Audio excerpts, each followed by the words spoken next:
De octubre seguimos con la mañanera, con estas preguntas y respuestas del presidente López. Vamos a quitar el recuadro para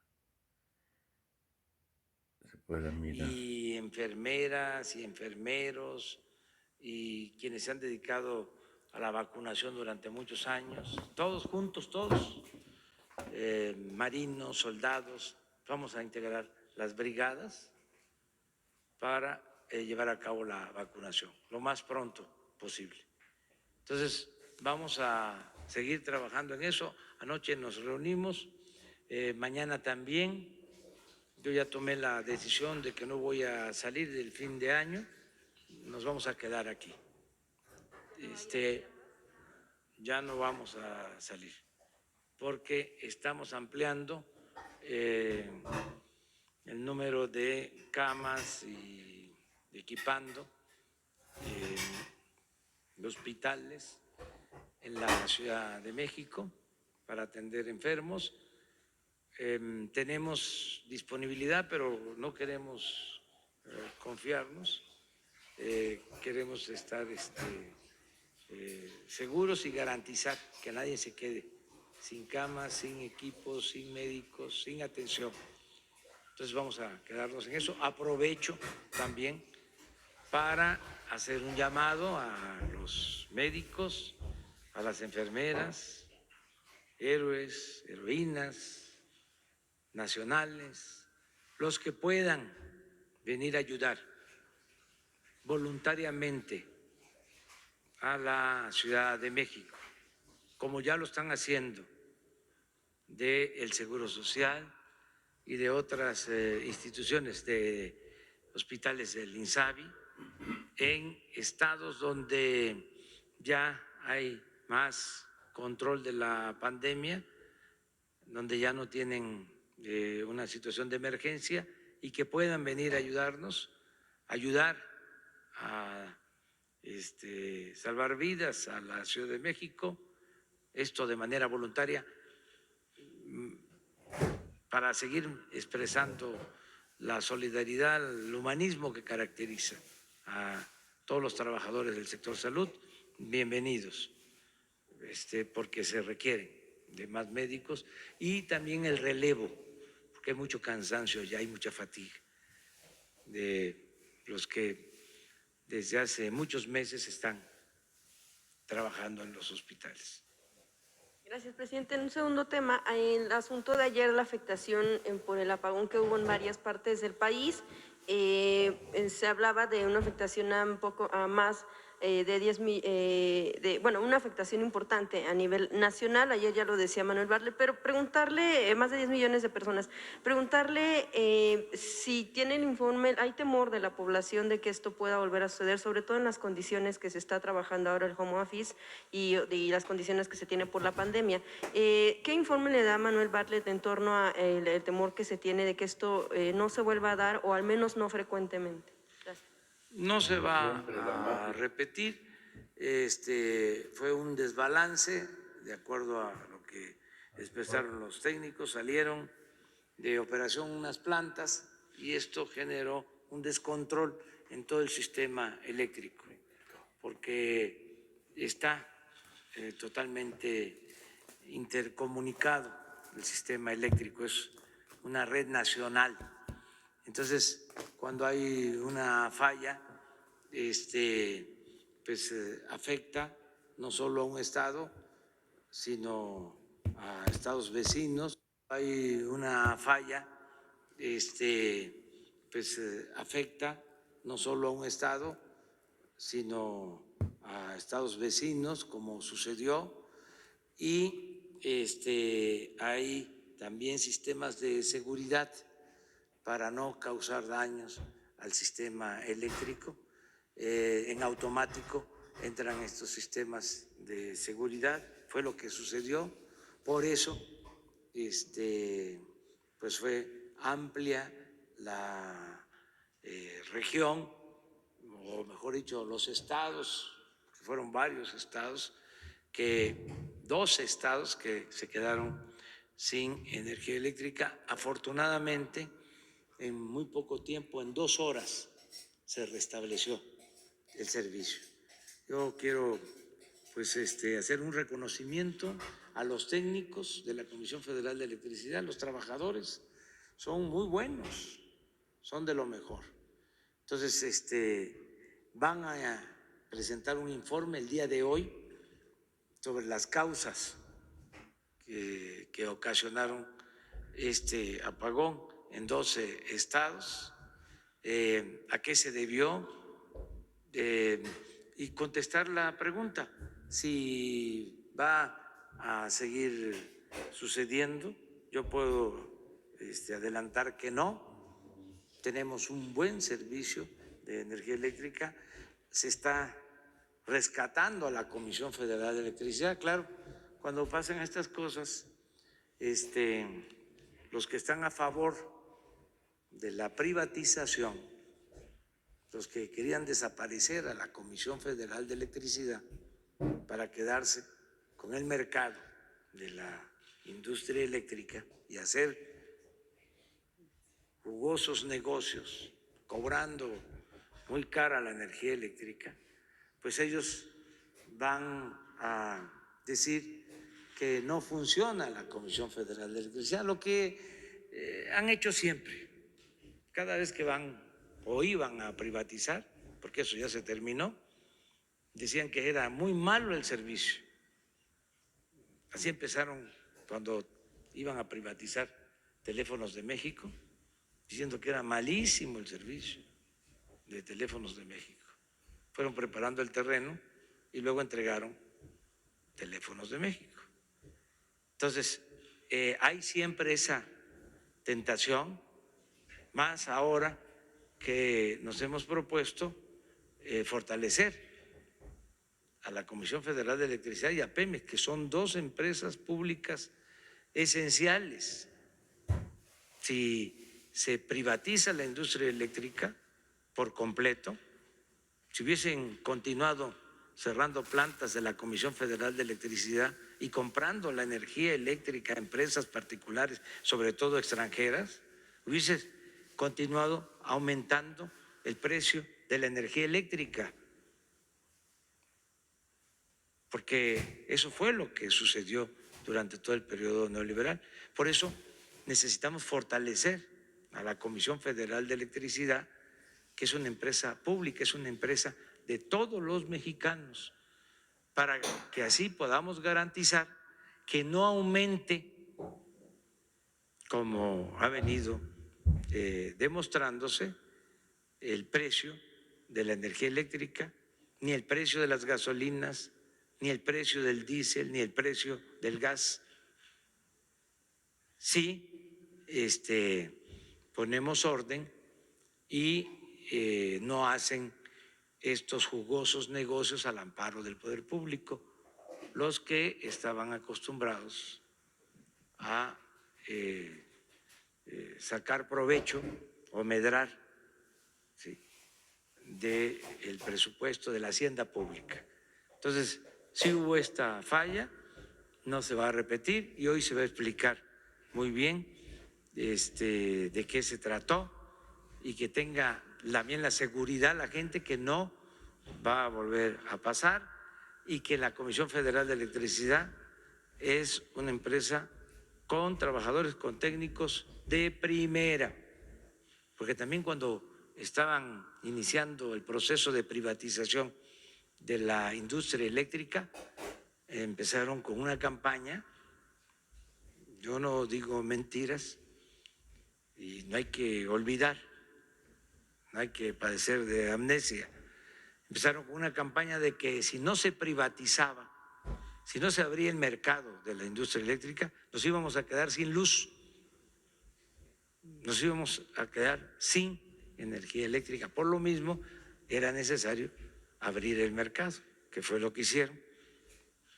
Y el propósito pues era acabar, destruir la Comisión Federal de Electricidad y dejar solo a las empresas particulares, en especial a las extranjeras que vendían la energía eléctrica a precios muy elevados.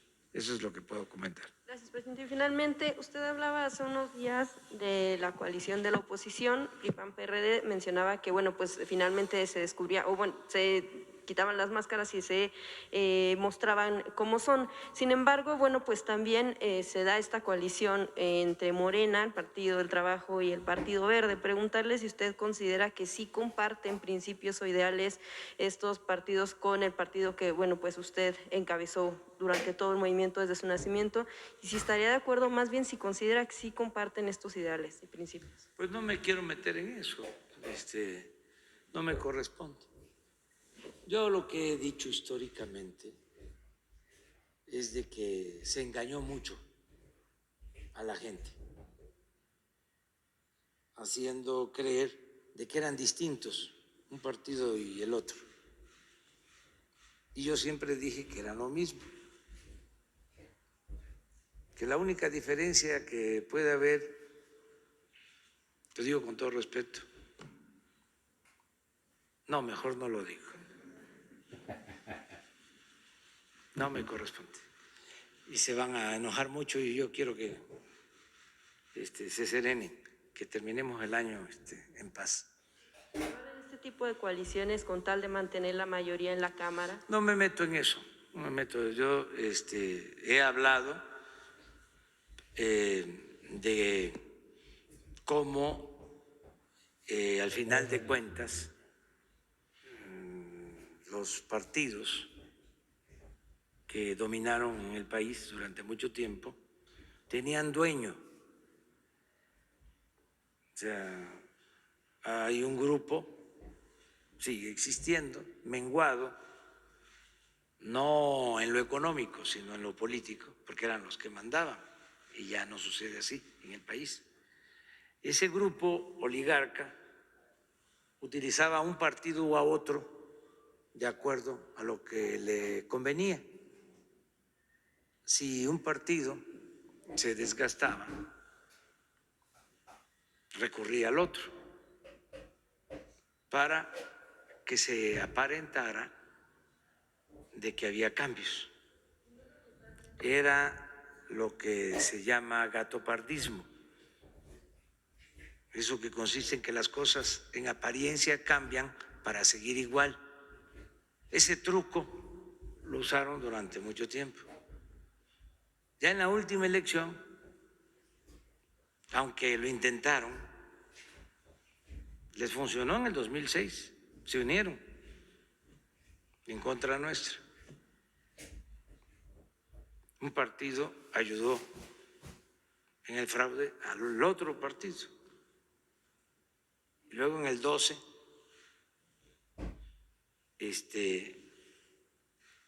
el partido que había ayudado fue ayudado. Le devolvieron la mano. Y en el 18, pues buscaron hacer lo mismo. Afortunadamente no se pusieron de acuerdo. Y pues la gente votó por un cambio verdadero. Si se hubiesen puesto de acuerdo, porque lo intentaron, que declinara a uno de los candidatos que apoyara a otro, porque lo que no querían los que se sentían dueños de México era de que nosotros llegáramos, como ahora, que están haciendo este frente contra nuestra, para defender sus intereses, para mantener al régimen de corrupción, de injusticias y de privilegios. En ese entonces no se pusieron de acuerdo.